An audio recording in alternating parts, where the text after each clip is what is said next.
NCLEX RN Cheat Sheet 2026 Questions to revise key points fast.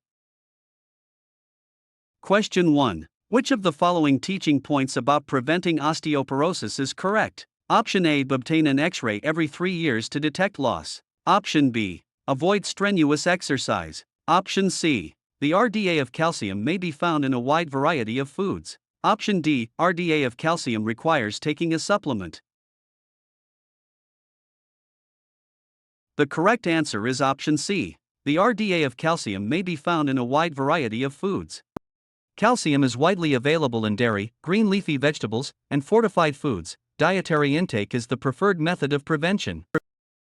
Question 2. Before Jacob undergoes arthroscopy, which finding is a contraindication for this procedure? Option A. Joint pain. Option B. Joint deformity. Option C. Joint flexion of less than 50%. Option D. Joint stiffness. The correct answer is option C. Joint flexion of less than 50%. Arthroscopy requires the joint to be maneuverable. If the client cannot flex the joint to at least 50%, the scope cannot be safely inserted. Question 3. During a routine checkup, Nurse Marianne assesses a male client with acquired immunodeficiency syndrome, AIDS, for signs and symptoms of cancer. What is the most common AIDS-related cancer? Option A. Squamous cell carcinoma. Option B. Multiple myeloma. Option C. Leukemia. Option D. Kaposi's sarcoma.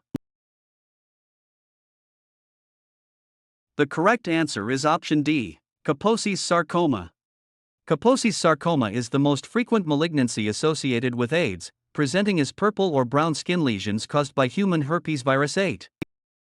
Question 4. Ricardo is scheduled for a prostatectomy, and the anesthesiologist plans to use a spinal, subarachnoid, block during surgery. Why does the client require special positioning for this type of anesthesia? Option A. To prevent confusion. Option B. To prevent seizures. Option C. To prevent cerebrospinal fluid, CSF, leakage. Option D. To prevent cardiac arrhythmias. The correct answer is option C. To prevent cerebrospinal fluid, CSF, leakage. Proper positioning and remaining supine post-procedure are necessary to prevent CSF leakage through the dural puncture, which can result in a severe spinal headache.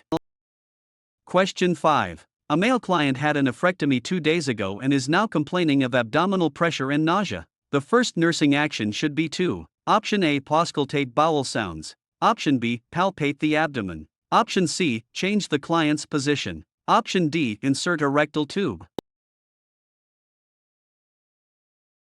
The correct answer is option A. Auscultate bowel sounds. Postoperative abdominal pressure and nausea may indicate paralytic ileus. Auscultating for bowel sounds is the first assessment step to evaluate gastrointestinal motility.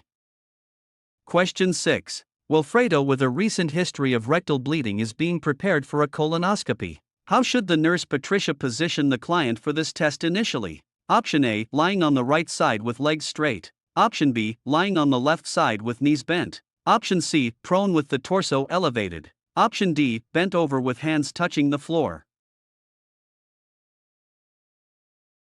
The correct answer is option B. Lying on the left side with knees bent.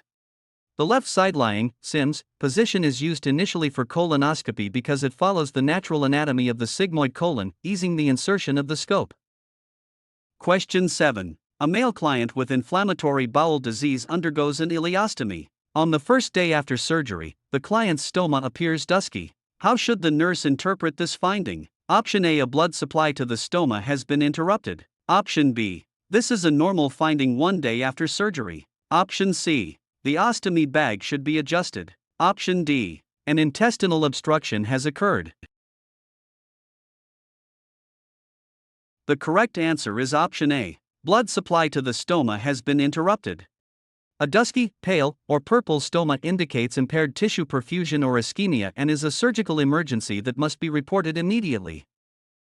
Question 8. Anthony suffers burns on the legs. Which nursing intervention helps prevent contractures? Option A. Applying knee splints. Option B. Elevating the foot of the bed. Option C. Hyperextending the client's palms. Option D. Performing shoulder range of motion exercises.